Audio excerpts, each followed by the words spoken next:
Do you recall when the Las Vegas Aces were like an unstoppable empire in the WNBA? The sharpshooter who has been the focal point of their offense, Kelsey Plum, is prepared to quit the squad, which means that those heyday days are now practically history. This seems likely based on a number of conversations I've had, but it gets worse. Coach Becky Hammond is losing control. The locker room is a pressure cooker. The league is watching it all fall apart with popcorn in hand, and A'ja Wilson, the Aces' self-proclaimed face and vocal leader, is left eating humble pie as tensions rise. You can't afford to miss this drama, I assure you.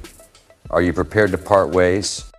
Extension, and before she left, the Aces former general manager Natalie Williams told me that losing your best teammate is a traumatic blow, even while losing a game stings. Although Kelsey Plum's numbers are undeniable, she put up 17 last season, it's not all about them. 8 points and 4 points. She averages 2 assists per game, shoots 42% from the floor, and nearly 37% from beyond the arc, making her the kind of player any coach would desire on paper. When it comes to someone like Kelsey Plum, who is coming off a difficult personal year and has made it obvious that she needs to take time for herself, things in Vegas are actually far from picture perfect. We may not be able to question her directly, which would be the best clue in this case, because she departed unrivaled. Nevertheless, as you indicated in my reporting, I can quote a few statements that suggest the Aces are looking for a situation in which, quote unquote, everyone is satisfied. This is precisely what Becky Hammond informed me about a month ago in relation to the KillPL crisis. Remember that furious altercation on the sidelines during the playoffs? Becky Hammond and the Plummy coach have been at odds for a while. Coach Hammond, that wasn't simply a poor possession, it was the beginning.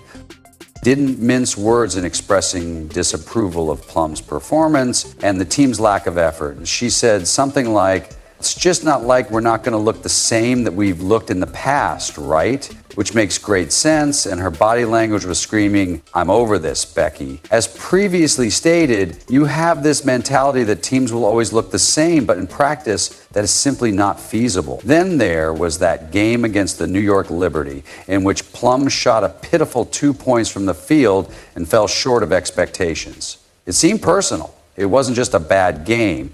Was it indifference, a critique of the system, or, as some are speculating, the beginnings of a... Although there is betrayal going on behind the scenes, A'ja Wilson is left in the dark, the consequences are clear, and Plum's departure seems certain. This so-called dynasty's fractures are starting to resemble fault lines, and I'm still baffled by Kelsey's decision to leave and join a group like the Valkyries. The Golden State Valkyries are circling like sharks, and they have $1. So let's go on to the section where everyone is speculating about Plum's possible destination. They want a celebrity to put on billboards and create a franchise around, not just another player. And let's face it, Kelsey Plum is ideal for that. I think what's most fascinating is that there is a team that will be... The Golden State Valkyries are joining the league this season, and if Kelsey Plum decides to leave the Aces, I think that may be a new beginning for her. The new head coach was the former assistant coach in Las Vegas, so it gives them a chance to have a great perimeter score, which we know Kelsey Plum is, but it also gives her a little more familiarity. I think that could also work well, where you get a new environment and a new experience, but you're still working with someone who knows you well, so you get a little bit of the best of both worlds. But wait, guess who's on the Valkyrie bench? It gets more messier. Natalie Nakas, the Aces' former assistant coach. When I initially spoke with Nalina Kaz, she informed me that she had been enlisted by Kelsey Plum to practice Pilates during the entire off-season, and that they were waking up at approximately 6 in the morning. By all accounts, this bond goes beyond professional history and has the potential to impact even the most challenging choices. Imagine Plum entering the locker room at Golden State as if it were a second home. How embarrassing for the Aces M. We attended these Pilates classes together, and I remember telling her that I would never be able to get up early and that I would never do it. Kelsey impacted my life by us doing that, which is a minor and insignificant action, to which she said, well, you should think about it. Get into any reporting or anything, but I wouldn't be shocked because their relationship seems to be really solid. Won't the Aces do everything in their power to keep her healthy, before you ask? The drama starts here. Plum declined to sign a contract extension with Vegas, and teams like the Seattle Storm and the Valkyries are already licking their chops over speculations that a potential trade and signing deal is in the works. While the Aces and Las Vegas are not clear, she is more than just the crime-fighting Chicago Cup, which she is. It resembles a bidding battle in the NBA, with the winner taking home the trophy that everyone wants to display. I wouldn't rule that out, though. But one thing that truly strikes me is that San Francisco is, in Southern California, and Kelsey is a resident of that region. The most interesting place for Kelsey to go, in my opinion, is there. She brings this veteran championship mentality that she has made it clear she wants to foster in the Golden State, and I think that would be great. I mean, I totally understand the fit, like the perimeter scoring you mentioned for the Valkyries, and they will definitely need that. Space won't be a problem because they have the space and are currently expanding their team. Since A'ja Wilson is an MVP, you would think that she would have everything under control now that we are back in Vegas. However, let's not kid ourselves. A'ja's kingdom is falling apart, and I assure you that she is not managing it. In fact, Becky provided me with the context of the remark. Remember that famous playoff moment when she and Plum clashed? Tensions were already at an all-time high, and A'ja decided it was a shameful leadership failure. Let's just say Plum didn't forget that. I just have a very hard time imagining the Las Vegas scene, she said. Kelsey is very core to this organization. She's very important. And so, we're giving her space to figure out what she needs for herself. But we also want to make sure that we as an organization are in a good position for someone who's constantly harping on about team first and loyalty.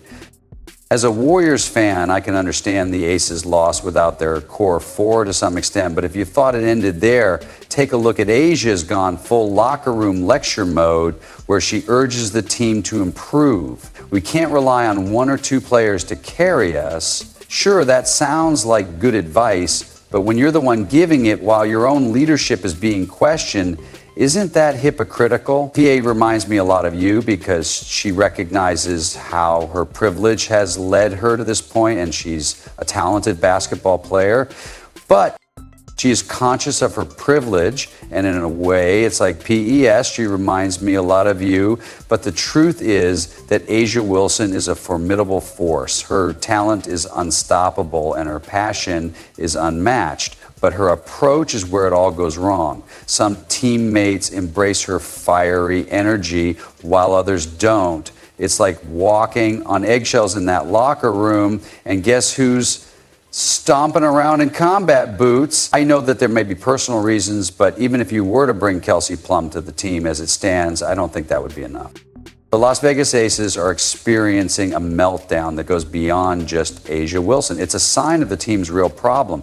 They've been sipping their own champagne for so long that they've forgotten how quickly a dynasty can turn to dust. And while losing games and teammates is great, losing control is a bitter pill to swallow for someone who's been the face of the team.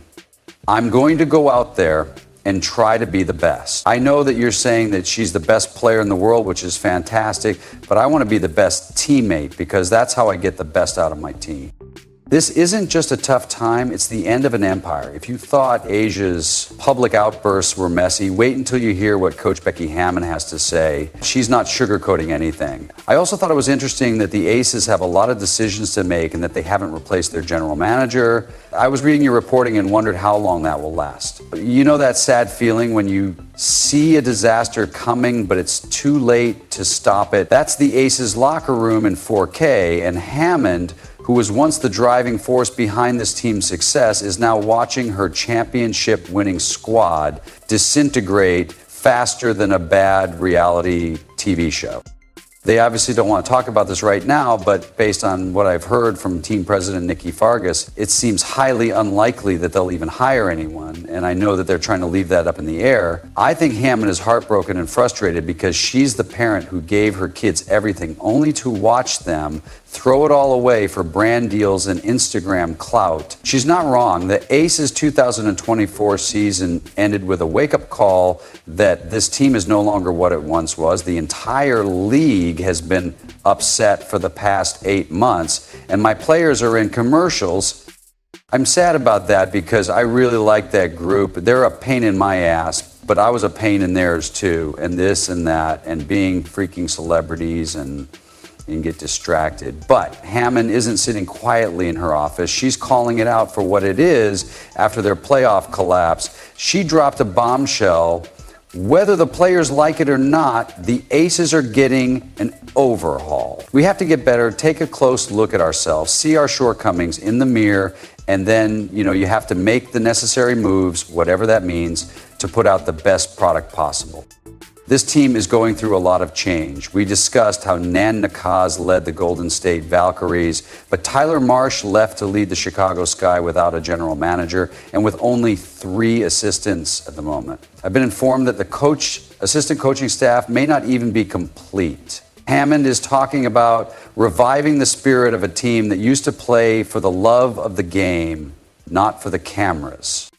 Players under contract for this upcoming season. While the Aces are spinning in chaos, let's take a moment to highlight the Indiana Fever because they're doing something that's becoming uncommon in the WNBA these days, quietly and methodically building something that could completely change the league without any fireworks or infighting, just a good old-fashioned game plan that's starting to pay off in spades. You mentioned earlier at Terra that Becky said she expected this team to look different. And I was expecting maybe not to see some of those players who, see just name. Maybe we don't see Alicia Clark again.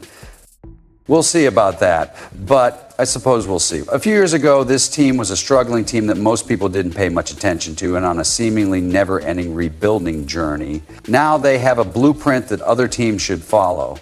And at the center of it all is their franchise player, Caitlin Clark. From day one, the Fever made it clear that they weren't just drafting Clark to play basketball, they were drafting her to lead the charge toward a new era. There's something about her shooting, passing, and style of play that makes people feel like we're set up and poised